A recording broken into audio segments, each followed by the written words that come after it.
Մոսկվայի ու Բրյուսելի արանքում ինչպես դիրքավորվեց Երևանը անցնող տարվա ընթացքում։ Հայաստանը արտաքին քաղաքական վեկտորի փոփոխության մասին չհայտարարեց, փորձեց դիվերսիֆիկացնել այն, բայց Մոսկվայից տարվա ընթացքում պարբերաբար հիշեցրին, ինչ-որ պահի Հայաստանը ստիպված կլինի ընտրություն կատարել Եվրոպական միության եւ Եվրասիական տնտեսական միության միջև։ Մենք բազմիցս ենք ասել այս մասին, կարծում ենք, որ անդամակցությունը երկու ինտեգրացիոն միավորումներին անհամատեղելի է։ Որ միաժամանակ երկու միավորումներին անդամակցել հնարավոր չէ, Փաշինյանն ինքն էլ հաստատեց, բայց ասաց, թե Եվրասիական տնտեսական միությունից դուրս գալը նպատակ չէ, բայց նպատակ է Եվրամիության անդամ դառնալը։ Մենք հասկանում ենք, որ կա ինչ-որ մի կետ, որ պետք է որոշում կայացնել։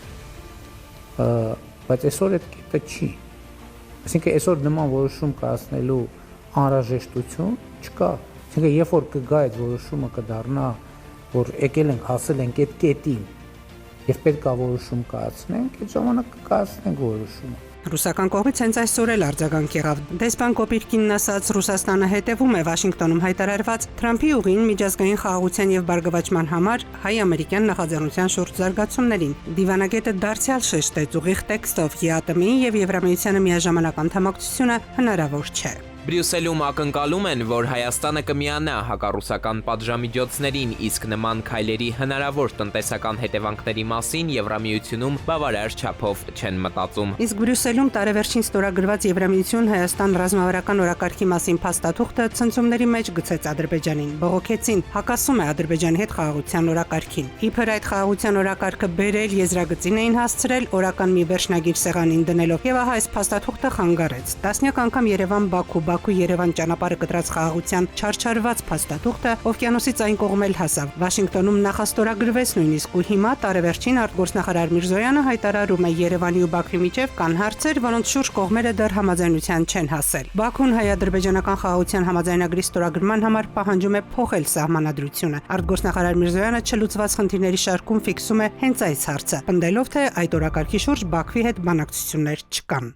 Պետք է սա ավարտվի ստորագրմամբ եւ հետո ավերացմամբ։ Իրենք ունեն իրենց պատկերացումը, մենք այդ պատկերացումը չենք կիսում։ Իսկ մինչև այս Ադրբեջանի արտգործնախարարը մի պայման էլ դրեց սեղանին՝ թրիփ նախագծով ստանձնած պարտավորությունների լիարժեք կատարումը։ Իսկ որ թրիփի կամ Զանգեզուրի միջանցք ասվածի վերաբերյալ էլ Երևանն ու Բաքուն վերջնական համաձայնության դեռ չեն եկել, անցած ամիս հայտարարեց նաև Թուրքիայի արտգործնախարարը։ Հական Ֆիդանն ասաց՝ մութ հարցեր կան, ով է այն շահագործելու, ովքեր են լինելու գործընկերները, ասել է, թե կուտակված են հարցերը։ Իսկ Խաղաղության Նոբելյան մրցանակի ձգտող Թրամփը այսօր էլ պնդում է, թե խաղաղությունը հաստատվել է Ադրբեջանի ու Հայաստանի միջև։ Նա Ֆլորիդայում Իսրայելի վարչապետ Նեթանյահուի հետ հանդիպմանը պատմել է, թե ինչպես է Պուտինը զարմացել, որ ինքը կարգավորել է հայ-ադրբեջանական հակամարտությունը։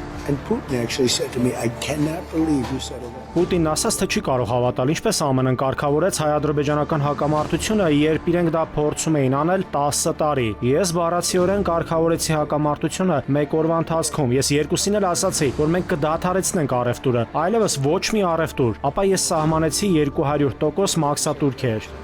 Տեղյակ չէ Միացյալ Նահանգների նախագահը այստեղ կուտակված խնդիրներից։ Վաշինգտոնում ասում էր, թե եթե հարցեր լինեն, ինձ զանգահարեք։ Ու մինչև կպարզվի, թե երբ է Փաշինյանը զանգելու Թրամփին, Եվրամիության ընդլայնման հարցերով հանձնակատար Մարթա Կոսը դեկտեմբերի սկզբին Բրյուսելում Թուրքիայի արտգործնախարար Ֆիդանի հետ հանդիպումից հետո խոստացավ աջակցել հայ-ադրբեջանական խաղաղության համաձայնագրին, ապա նաև շեշտեց Թուրքիան Հարավային Կովկասի միջերկրծովյան եւ Սևծովյան տարածաշրջանների կայունության կարևոր գործընկեր է։ Եվրոպացի բարձրաստիճան պաշտոնյան այստեղ ամենևին հիշեցել թուրք-ադրբեջանական համատեղ ագրեսիայի մասին 2020-ի 44-օրյա պատերազմում։ Խաղաղությունը այս տարի էլ չեկավ։ Պատերազմից հետո ամեն տարեմուտին յուրաքանչյուրս յուրովի հույսով է սպասում, որ եկող տարին ավելի լավն է լինելու։ Հույսը ապրեցնում է։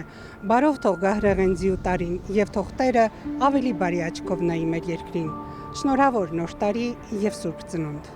Ծիրանուշ Մուրադյան, Զոհրաբ Քարամյան, ժամը լրատվական։